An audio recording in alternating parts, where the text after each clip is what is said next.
بلوچستان میں کام کرنے والے مزدور بلال عبد الغنی کا دل دھک سے رہ گیا جب اسے معلوم ہوا کہ زیارت کے مانگا ڈیم سے 19 پنجابی مزدوروں کو مسلح افراد نے اٹھانے کے بعد ان کے بے جان جسم ویرانے میں پھینک دیے۔ ان مزدوروں کو زبردستی لے جانے کے دوران بھی 9 اہلکار اپنی جان سے گئے تھے۔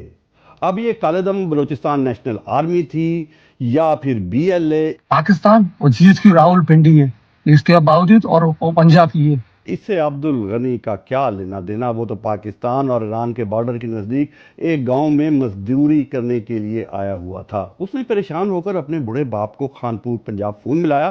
باپ نے کہا پتر تو واپس آ جا۔ بلال نے کہا ٹھیکیدار اجرت کے پیسے دبا کر بیٹھا ہے۔ بلال نے ایک بار پھر ٹھیکیدار سے پیسے مانگے، لیکن پنجابی مزدوروں کو کام پر باندھے رکھنے کے لیے ان لوگوں نے مطلب ٹھیکیداروں نے کچھ نہ کچھ اجرت کو دبا کے رکھنا ہوتا ہے۔ یہ ان کا پرانا ہتھ کنڈا ہے۔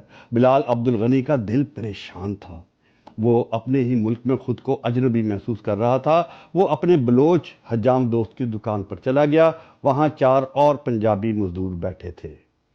سب ڈرے ہوئے تھے اور واپس جانے کے بارے میں باتیں کر رہے تھے۔ اس وقت ان کی زندگی کا سب سے بڑا ڈر سچ بن گیا۔ کچھ مسلح بلوچ نوجوان دکان میں داخل ہوئے۔ حجام اور اس کے ایک بلوچ گاہک کو ایک طرف کر دیا۔ 5 مزدوروں کے شناختی کارڈ پر پنجاب کا ایڈریس دیکھ کر انہیں ڈھیر کر دیا۔ بلال عبد الغنی کو جب نشانے پر لیا گیا ہوگا تو یقیناً اس نے کہا ہوگا کہ اس کا کوئی قصور نہیں ہے، لیکن اس بات کی کسے پرواہ تھی؟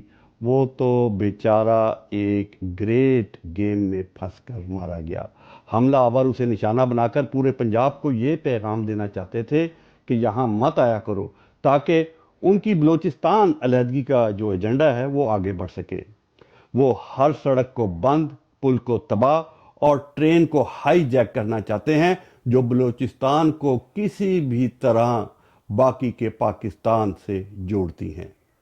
ابھی 2 سال پہلے موسیٰ خیل میں 30 پنجابی مسافروں کو بس سے اتار کر سڑک کے کنارے کھڑا کر کے نشانہ بنایا گیا۔ اسی رات بولان میں ریلوے کے پل کو اڑا دیا گیا، اور پچھلے سال جعفر ایکسپریس کے 30 گھنٹے کا دل دہلانے والا یرغمال اور پھر کئی مسافروں کے بے جان جسم عالمی خبروں کا مرکز بنے۔ بلال کا تابوت انہی شاہراہوں سے گزر کر واپس جانا تھا جن کے ہونے پر ہی بلوچ علیحدگی پسند ناخوش ہیں۔ اسی لیے 5 مزدوروں کے تابوت اس خفیہ طریقے سے ان سڑکوں سے گزارے گئے کہ ان کے ورثاء کو بھی علم نہیں تھا کہ وہ کب پہنچیں گے۔ یہ سیکریسیاں ایسے ہی نہیں ہیں۔ بلوچستان واقعی ایک گریٹ گیم کا حصہ ہے۔ جناب بلال عبد الغنی اور اس جیسے سینکڑوں پنجابی مزدور کس کھیت کی مولی ہیں؟ سینئر انجینئرز کو نہیں چھوڑا جا رہا کیونکہ وہ سی پیک بنا رہے ہیں۔ ایم فل کی سٹوڈنٹ 2 بچوں کی ماں شاری بلوچ کو کون بھول سکتا ہے، جس نے کراچی میں چینی انجینئرز کی بس سے خود کو ٹکرا دیا تھا۔ خود بھی گئی اور چینی انجینئرز بھی گئے۔ اس سارے واقعے میں ایک خاص بات جو اس وقت پاکستانی نظر انداز کر گئے وہ یہ تھی کہ واقعے کے چند سیکنڈ کے اندر ہی شاری بلوچ کا آخری پیغام دنیا کے چینلز پر نشر ہو گیا، اور شاری بلوچ ہی کیا، اب تو ہر ایسے واقعے کی ہائی ڈیفینیشن 4K ویڈیو منٹوں سیکنڈوں میں اپلوڈ ہوتی ہے۔ سی پیک ایک ایسا پروجیکٹ ہے جس سے لگتا ہے کہ پاکستان اور چین کے سوا ساری دنیا ہی اس کے خلاف ہے۔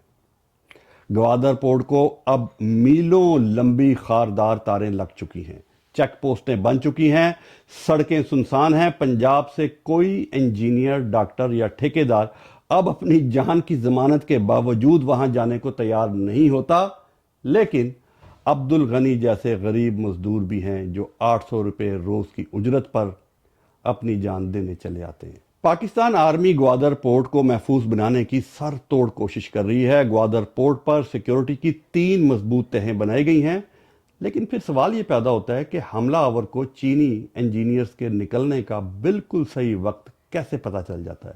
اس کا جواب گوادر کے سمندر میں ہے۔ مکران کے ساحل پر تیرنے والی عام مچھیروں کی کشتیاں اب ایک خفیہ جاسوسی نیٹ ورک بن چکی ہیں، تمام نہیں، چند۔ ان بظاہر عام سی نظر آنے والی کشتیوں کے جالوں کے نیچے سیٹلائٹ فون اور جدید